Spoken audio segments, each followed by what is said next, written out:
Assalamu alaikum wa rahmatullahi wa barakatuh. Mpenzi mtazamaji, natumai mzima buheri wa afya. Jina langu ni Haifa Muhammad na karibu katika kipindi kipendacho Pewa Asubuhi ndani ya kitengo Bustani la Ndoa. Kwa hakika leo ni furaha tena kuwa naye ustadha wetu, kipenzi chetu, mama yetu, ambaye si mwingine bali ni Ustadha Muzna, ambaye anazidi kuwa na sisi katika studio zetu za Mahdi TV ili kuweza kunradhi, ili kuweza kukuelezea mengi kuhusiana na masuala ya ndoa. Haswa leo tukiangalia, tunaenda kuangazia masuala ya stara ya mwanamke katika ndoa ni ipi. Kwa nini ama stara ya mwanamke tunataka kujua inamaanisha nini tukisema stara ya mwanamke katika ndoa? Je, ina vitengo tofauti tofauti? Je, inapaswa kuwa vipi? Na insha Allah tukirudi kwake tuweza kufahamu mengi ambayo ameweza kutuandalia siku ya leo. Assalamu alaikum wa rahmatullahi wa barakatuh. Wa alaikum assalam wa rahmatullahi ta'ala wa barakatuh. Karibu sana ustadh. Alhamdulillah, shukran sana, furaha tena kuona tena. Alhamdulillah, tashukuru sana kwa ukaribisho wenu mzuri wa furaha na sururu. Kuona wewe ndo furaha na faraja zaidi.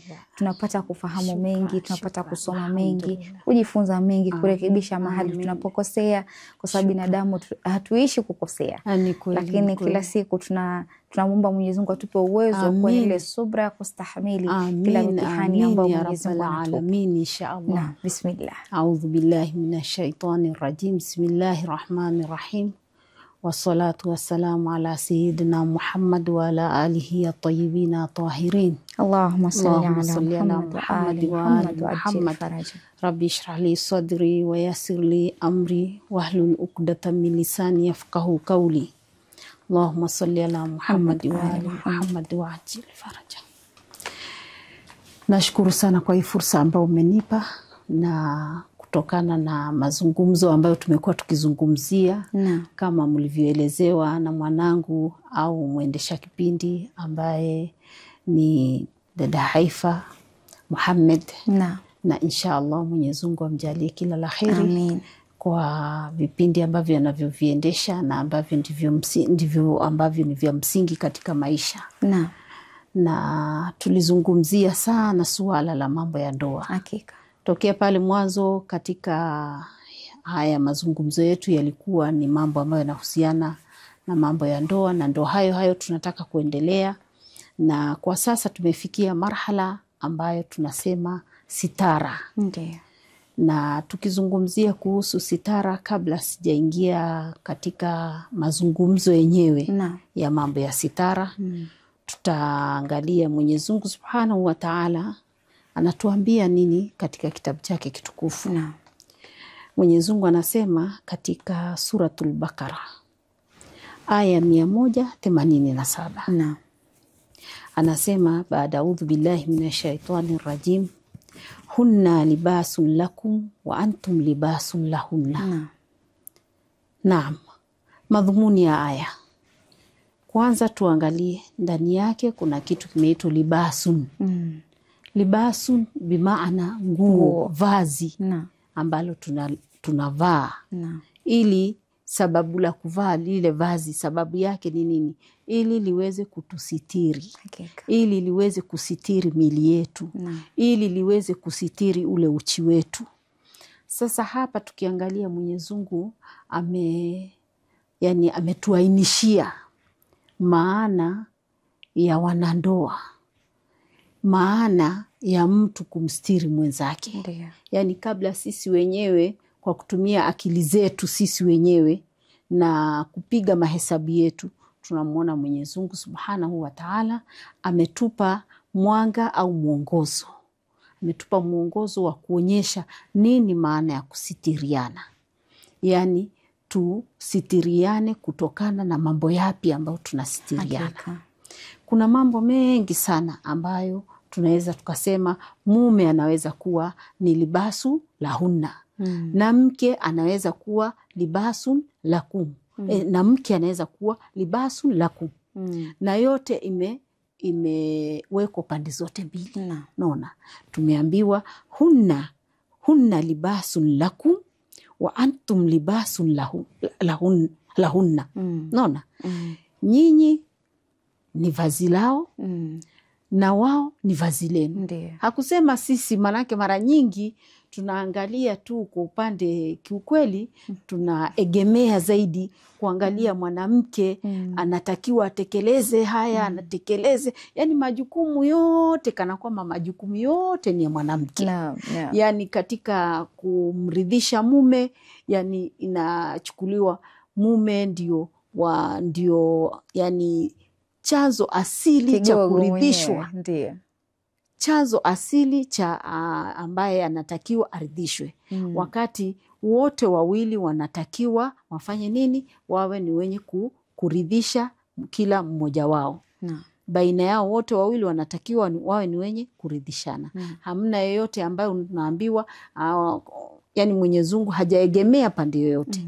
Mwenyezi Mungu ni mwadilifu kama tunavyoona na kama tunavyojua, na ikiwa Mwenyezi Mungu ni mwadilifu, hawezi kuchukua majukumu mazito akambandikiza mja wake mmoja. Ndiyo. Na akaacha mwingine akabaki katika raha mustarehe. Ndiyo. Kwa hivyo hapa tukisema libasu lahunna, hunna libasun lakum wa antum libasun lahunna, kwa hivyo tukae tukijua tunasitiriana kwa mambo mangapi. Yani ni vazi la mwanamume, ni vazi la mwanamke, na mwanamke ni vazi la mwanamume. Kwa hivyo kwa sote haya mavazi yetu mawili yanatakiwa ya kstiri kila mmoja wetu. Na tunastiriana katika mambo gani? Ndiyo. Haimaanishi ile kuvaa yeye avae nguo yake na mimi nivae nguo yake, sote tuondoke, wala tusitiriane katika mambo ambayo yanatakiwa katika maisha yetu. Mambo ambayo yanatakiwa katika maisha yetu. Katika maisha yetu kuna mambo mengi sana. Ndiyo. Ambayo yani tukija tuyaelezee ni mangapi ambayo tunatakiwa tuyatekeleze. Baada ya kabla ya kuyatekeleza, na je ya kusitiriana ni yapi? Ni mengi sana kiasi ambacho kalamu itaisha wino. Kweli. Hapo tukirudi kuangalia, tustiriane kwanza katika mambo yapi? Tustiriane katika mambo ya Mwenyezi Mungu Subhanahu wa Ta'ala. Asije akawa atatoka katika njia ya Mwenyezi Mungu akawa ni katika mwenye kufanya maasi, akawa ni katika mwenye kutoka, yani ni katika mwenye kutojali zile hukumu na ahkamu za Mwenyezi Mungu. Ili hali mimi ningali niko pale, na wakati mimi nimeweko na nimehesabiwa na Mwenyezi Mungu, au nimewekwa pale kuwa mimi ni sitara yake. Kwa hivyo yale ni mambo ambayo tunatakiwa tuangalie, yani kwa upande wa haki za Mwenyezi Mungu Subhanahu wa Ta'ala, vipi tunazitekeleza wadhifa wetu kwa Mwenyezi Mungu. Manake haki za Mwenyezi Mungu kwa mja wake ni nyingi ambazo tunatakiwa kuzitekeleza. Kuna wajibati ambazo tunatakiwa tuzitekeleze. Moja katika hizo ni katika swala. Swala ni katika wajibati. Katika vitu vingine, wadhaifu zote ambazo unajua ambazo zinamridhisha Mwenyezi Mungu Subhanahu wa Ta'ala, tunatakiwa tuzitekeleze. Na zile ambazo Mwenyezi Mungu haziridhii, ambazo tunajua ni haramu, pia tunatakiwa tusitiriane.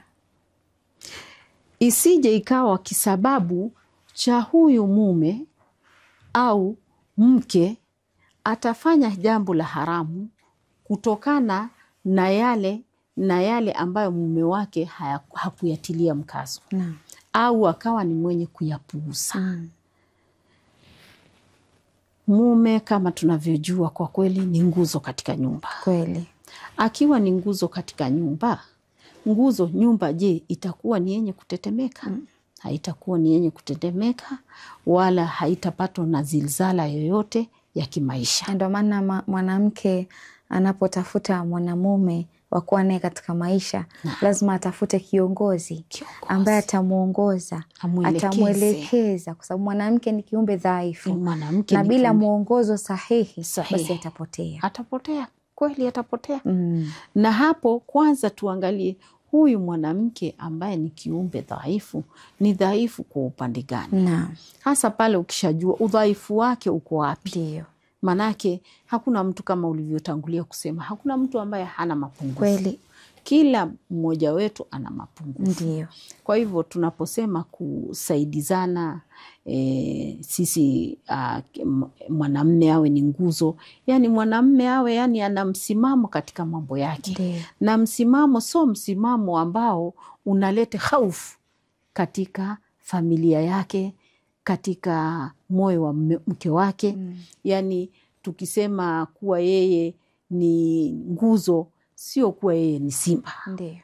Kwa hivyo tunapokuwa tukiwa pamoja katika maisha ya wanandoa, tunakuwa yani tunafanya mambo kwa ajili ya ile heshima, upendo, masikilizano na sio kuogopana. Ndio. Manake kama ni kuogopana, tunaona imam kama nikiangalia kuna sehemu fulani hapa, samahani kidogo. Kuna sehemu hapa anasema Imam Hassan alayhi salam. Uzuri wa mtu uko wapi? Tunaambiwa uzuri wa mtu uko wapi? Unaambiwa uzuri wake ni kuhifadhi dini. Ndio. Ahifadhi dini yake. Ndio. Kwa hivyo hapa tunaangalia, je, dini ni wadhifa kwa mwanamke kuhifadhi ama ni wadhifa wetu sote? Wetu sote kuhifadhi dini yetu. Sawa? Haya, alafu akasema tena kuheshimu nafsi. Kivipi kuheshimu nafsi? Kwa kuwa mnyenyekevu. Uwe mnyenyekevu. Na isitoshe kutenda mema. Ndio. Kutenda mema. Na isitoshe pia kutekeleza haki na kuonyesha mapenzi kwa watu.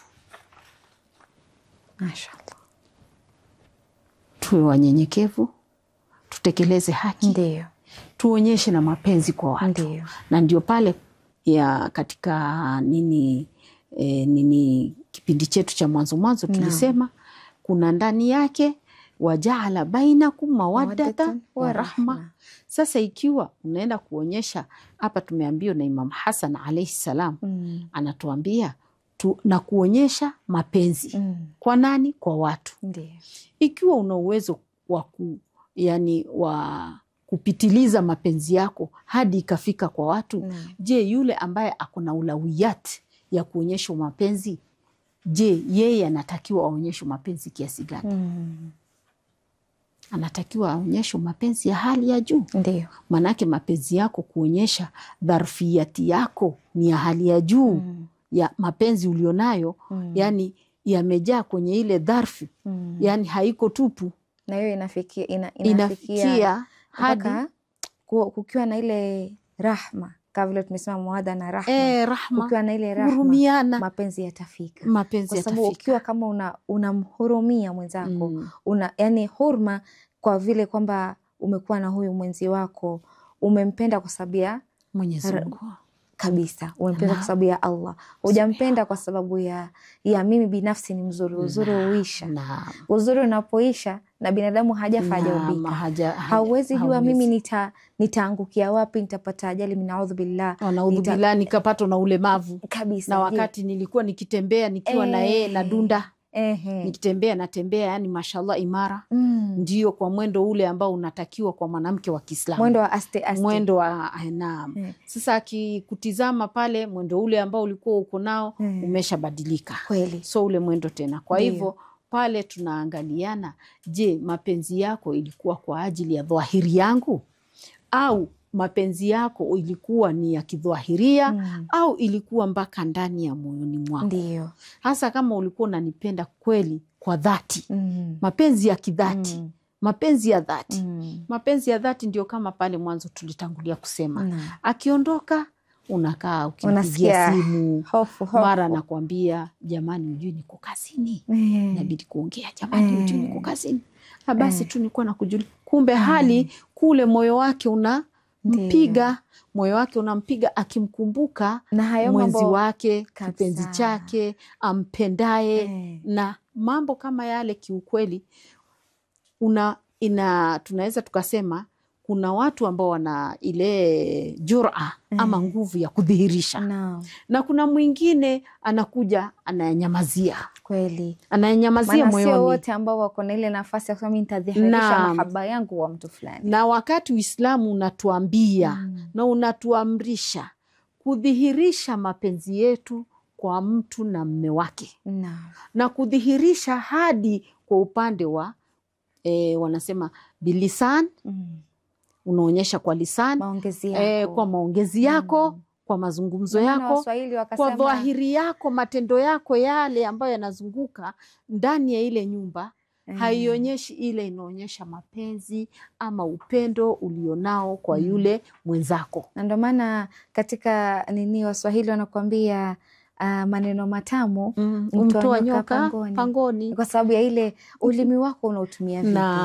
Wakati tukiangalia katika karne hii wanawake wengi pia tumefeli upande wa huo. Sasa tumekuwa wanawake wanatambua wanawake wa siku hizi wana midomo, wanawake wa siku hizi wanajibizana, lakini ule ulimi wako wewe Mwenyezi Mungu alikupa, amekupa kauli, una sauti ya kuongea. Mwenyezi Mungu amekupa ile natija kwamba unaweza kutamka. Amekupa hikma. Unaitumia hiyo sauti yako? Unaitumia vipi sauti yako? Ulimi wako unatumia kutamka maneno mazuri, kwa sababu maneno mazuri huacha athari ndani ya moyo. Tena athari sana. Kwanza kuna neno ambalo nilingetaka kulitaja hapa au tulitaje hapa, ambalo ni neno wakati mwingine tunaliona ni neno dogo sana. Neno dogo sana. Ama neno ambalo kwenye mizani yake huenda likawa lepesi. Ndiyo. Lakini neno lenyewe ni nzito sana. Kiasi ambacho tunaambiwa athari yake kama ulivyosema haitoki moyoni. Hakika. Na hilo ni neno la kusema na kupenda. Neno la kusema na kupenda. Lakini wengi tatizo hili hawalifahamu. Wakifika kama ni kwa ndoa, mtu anasahau kwamba nina mwenzi wangu. Ndio yale ya juzi wakati tulipokuwa tumeenda mazazi ya Mtume, Sheikh mmoja, Sheikh Haidarusi akasema ya kwamba ni hata si Sheikh Haidarusi, Istanbuli. Alisema ya kwamba wahifadhi mashehe wetu inshallah. Wahifadhi wote. Sasa alisema ya kwamba ni lini wewe ulipofika nyumbani ulimkumbatia mkeo na kumwambia nakupenda. Na ni lini wewe mume ulifika nyumbani ukamkumbatia mkeo ama mke ukamkumbatia mumeo ukamwambia nakupenda. Maana yale maneno yana athari sana. Mashallah.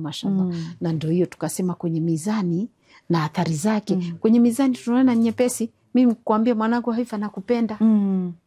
Ina mizani yake. Na inaacha athari. Ndiyo. Lakini pengine mukabili wake anaweza kuwa hajui. Ndiyo nimekuambia nakupenda sana Haifa mwanangu. Na lile neno limetoka, ni neno ambalo linatoka ni lepesi. Japokuwa ndio linatakiwa liandamane na ndani ya moyo, litokalo ndani ya moyo. Manake anapokuja hadi kutamkia mwenzako anakupenda, limekuja ni jambo liko ndani ya moyo. Hakika. Na ameona kuna vitu ambazo zimempatia au zimemfikisha hadi kuweza kukutamkia lile neno la kusema na kupenda. Mashallah, shukran sana Ustadha. Acha tuchukue mapumziko, tutakaporudi tuweza kuendelea katika awamu ya pili. Jazakallah. Kurudi kwako mpenzi mtazamaji, natumai katika awamu ya kwanza tukiwa na ustadha wangu kipenzi chetu ambaye si mwingine bali ni Ustadha Muzna, akizidi kuelezea mengi kuhusiana na stara ya mwanamke katika ndoa, na kuna vitu ambavyo tunaviangazia pale ndani ya ndoa vitaweza kufanya uhifadhi ndoa yako. Ni kustiriana, kusaidiana baina wewe mke na mume, na insha Allah chachukua mapumziko, tutakaporudi tutaendelea zaidi.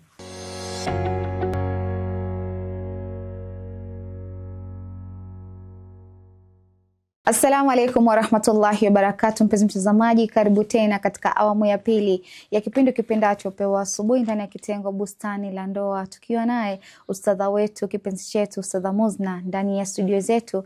Anazidi kujuza mengi kuhusiana na swala zima la ndoa. Alhamdulillah, mimi nazidi kufaidika, nazidi kujua mengi. Inanifunza pia kwa na ile subra katika ndoa, na kwamba inahitajika subra zaidi na mambo mengi ambayo tunapaswa kuyafahamu. Wewe kama mwanandoa, wewe kama kijana ama mwana mwanamume ama mwanamke unaitarajia kuingia katika ndoa, ni mambo yepi ambayo unapaswa kuyafahamu, ili wanakuambia kwamba ndoa za siku hizi ni ngumu, lakini kama umefanya kitu kwa neema ama kwa ridhaa ya Allah, basi naamini hicho kitu kitafika mbali, kwa sababu hujafanya kwa sababu yake, umefanya kwa sababu ya kupata ridhaa za nani? Za Mwenyezi Mungu. Na inshallah tukirudi kwake ustadha tuweza kufahamu mengi na mengi zaidi ambayo ameweza kutuandalia. Naam, karibu tena ustadha. Shukran sana. Naam, tukiendelea na mada yetu inshallah.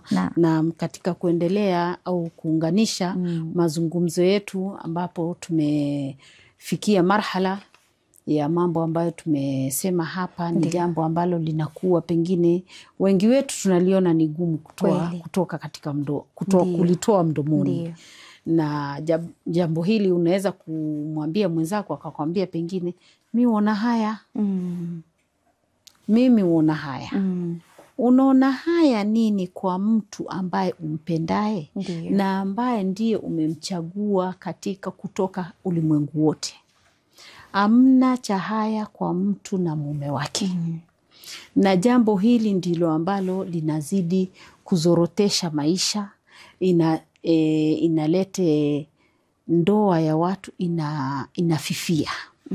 Badala ndoa yani ipate ile nuru, ipate ile furaha, ipate ile yani utulivu, unakuta ndoa inazidi kufifia, inafifia, inaenda ikififia, kwa sababu nyie wenyewe hamtaki kuifanya nini? Kuifanya yani ifike ile kiwango mnachotaka. Ifike kiwango kile unachotaka. Ndiyo. Na hapa umegusia jambo ambalo ningetaka pia kulisisitiza. Naam. Ukaelezea ukasema kuwa mwingine ndio unamwambia unampenda, na pengine unampenda kutokana na jambo fulani. Ndio. Na mambo kama yale tukiangalia mambo ya kupenda, vipi tutakuja kufanya ile mahaba yazidi kuwa. Kwa sababu wengi wanaoingia katika ndoa siku hizi mahaba ushuka. Na kitu kinaposhuka kinatakiwa kipandishwe ama kizidi kushushwa? Kipandishwe.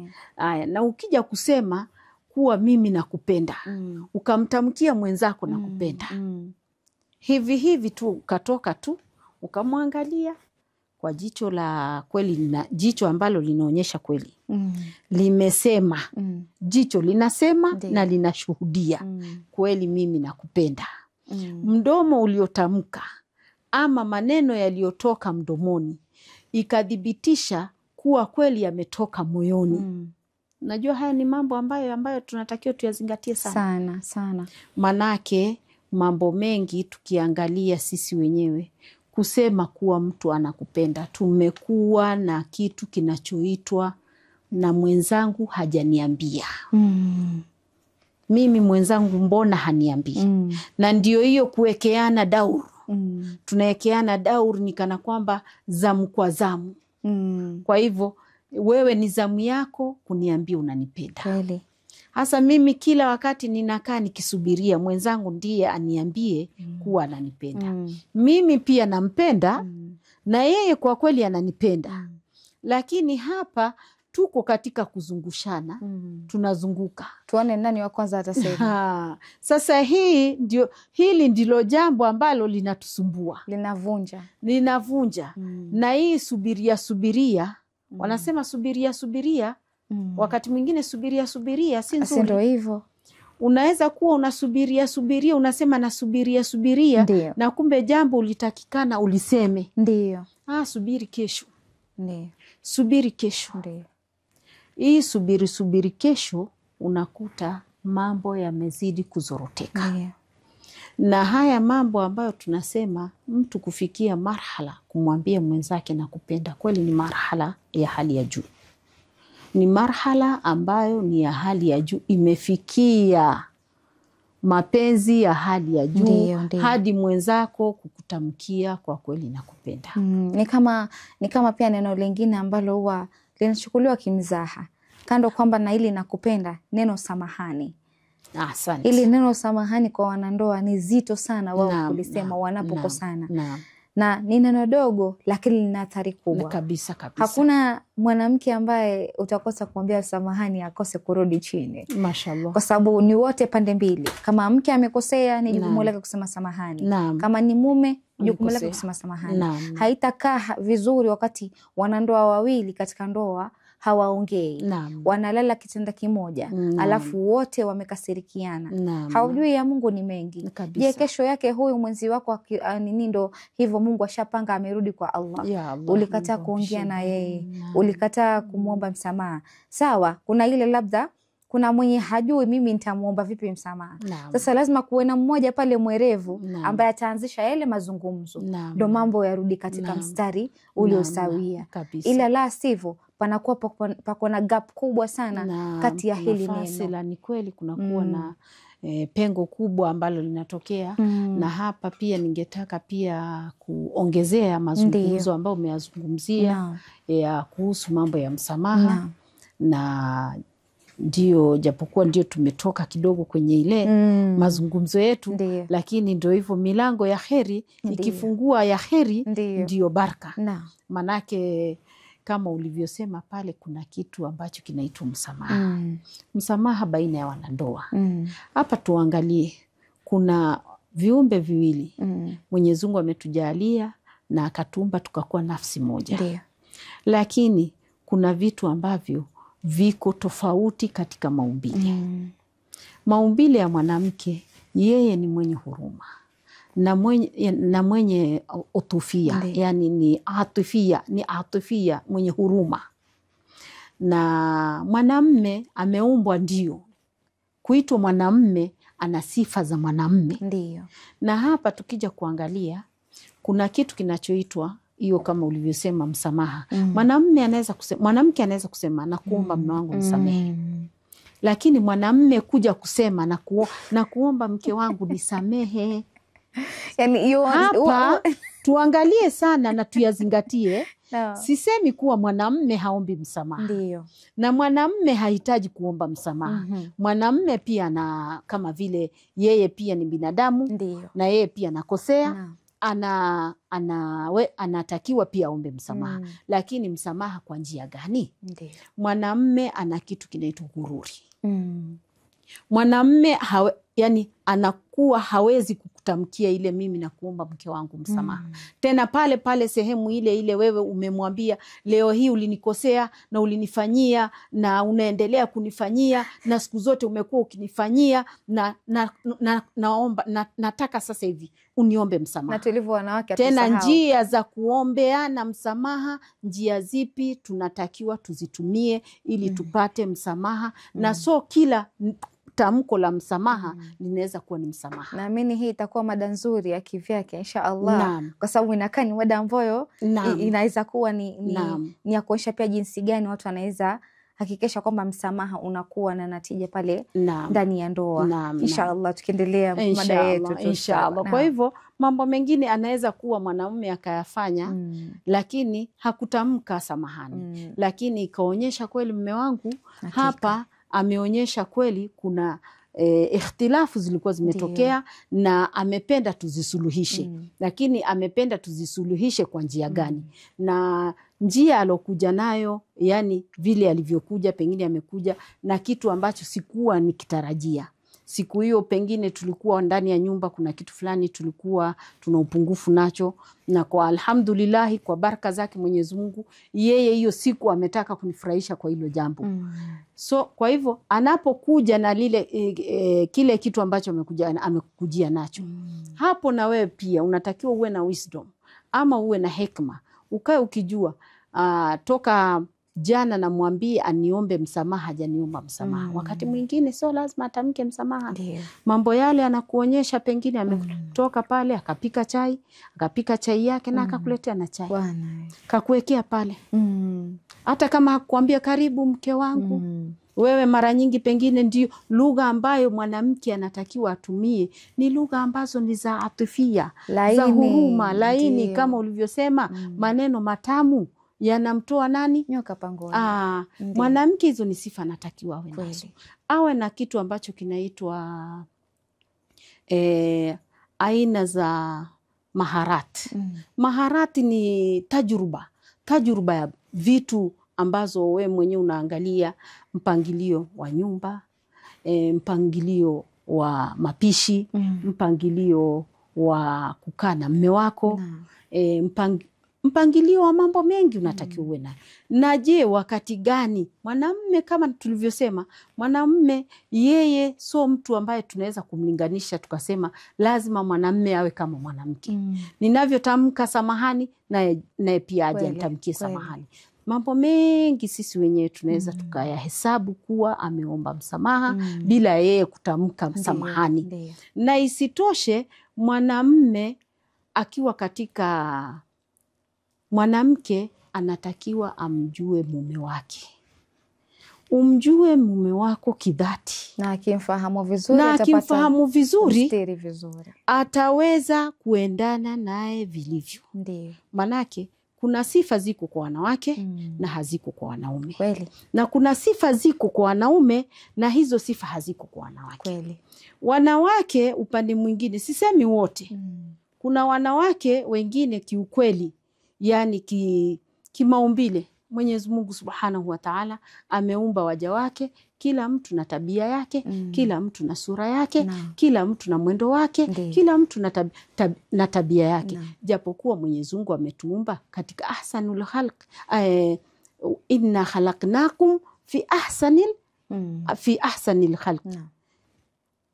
Sasa kama Mwenyezi Mungu ametuumba sisi kuwa katika viumbe bora, sasa na sisi tunatakiwa tujipambe na matabia njema, tujipambe na mambo mazuri. Sasa pale wewe mwanamke, ikiwa unajipamba kwa tabia nzuri, mume wako naye pia akiona tabia ambazo unajipamba nazo, je, atakuja kukuchafua? Hawezi kukuchafua na hawezi kwenda kinyume na wewe.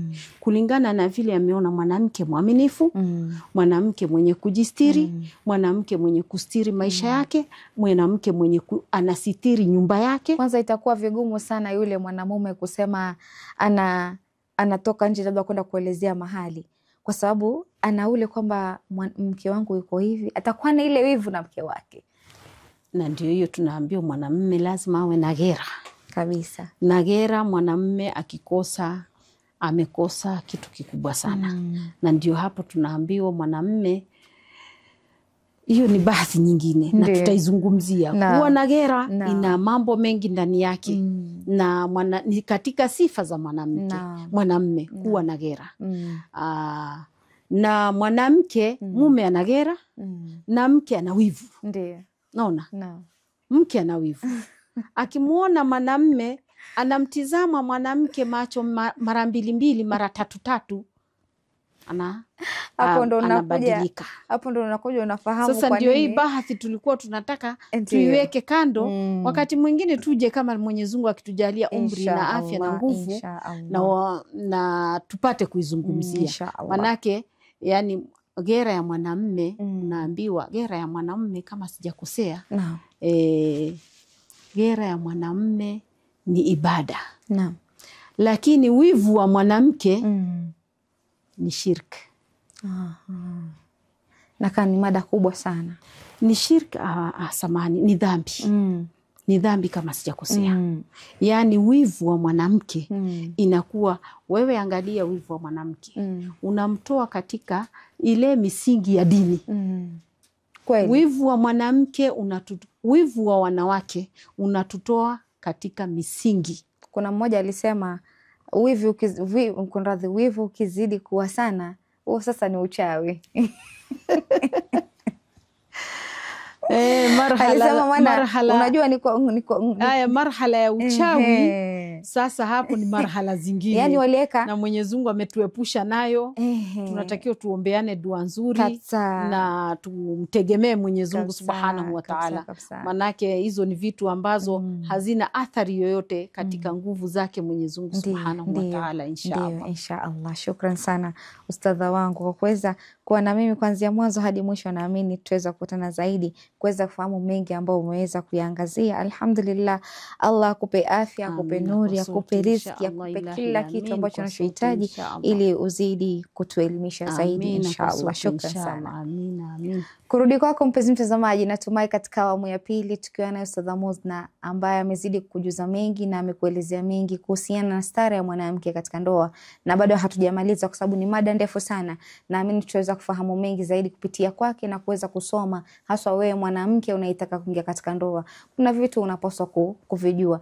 Ndio kila siku najua tunaambiwa sisi wanawake hivi, wanawake vile.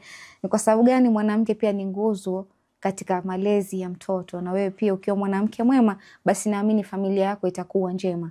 Na inshallah mpenzi mtazamaji, kufikia hapo sina mengi ya kusema isipokuwa ni kukwambia fi amanillah.